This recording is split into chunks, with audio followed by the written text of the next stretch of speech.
مجلس تجہیز و تکفین کے ذمہ دار اسلامی بھائی حاجی امتیاز عطاری کی والدہ کا رضا الہی سے انتقال ہو گیا۔ ان کی نماز جنازہ باب المدینہ کراچی پاکستان میں ادا کی گئی۔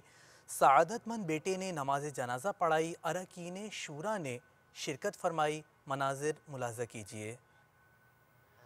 خطا تو درگزر کر بے کس و مجبور کی یا الہی۔ شیخ طریقت امیر اہل سنت دامت برکاتہم العالیہ ترغیب دلاتے ہوئے ارشاد فرماتے ہیں، عاشقان رسول متوجہ ہوں، انشاءاللہ عز و جل اب قرآن کریم کی صورتیں پڑھی جائیں گی، انہیں کان لگا کر خوب توجہ سے سنیے، پھر آذان دی جائے گی، اس کا جواب دیجیے، پھر دعا مانگی جائے گی۔